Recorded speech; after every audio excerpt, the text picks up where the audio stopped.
Il y a un ras-le-bol qui s'installe dans notre corporation, chez les sapeurs-pompiers.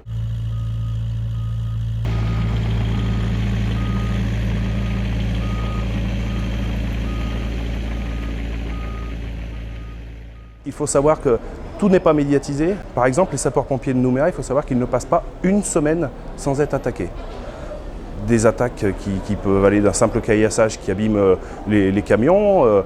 Les blessés sont plus rares, fort heureusement. Et c'est pareil en brousse. Donc c'est vraiment quelque chose qui est d'actualité. Les sapeurs-pompiers en ont marre et il faudrait que la recrudescence de l'insécurité étant croissante, que les peines et puis que les autorités et puis la sévérité soient aussi croissantes en même temps. Bien sûr qu'il y a des problèmes sociaux, mais je pense avant tout déjà que c'est un problème d'éducation, c'est un problème de civisme et il faut absolument que ce soit au niveau des pouvoirs publics ou que ce soit au niveau aussi du Sénat coutumier et de la responsabilité de chacune des familles de ce territoire de prendre conscience de la responsabilité de la gestion de ses enfants ou de sa famille.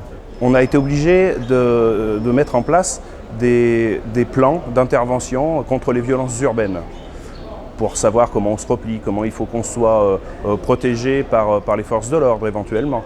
Mais sinon, contre les agressions en elles-mêmes, c'est très difficile.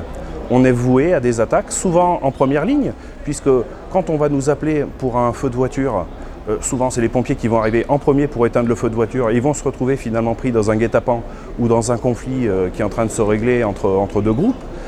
Donc les pompiers ne sont pas des forces de l'ordre d'abord, les pompiers sont là pour prodiguer les secours et pour la protection de la population, mais les moyens sont très limités pour qu'on puisse continuer à travailler en sécurité et sereinement.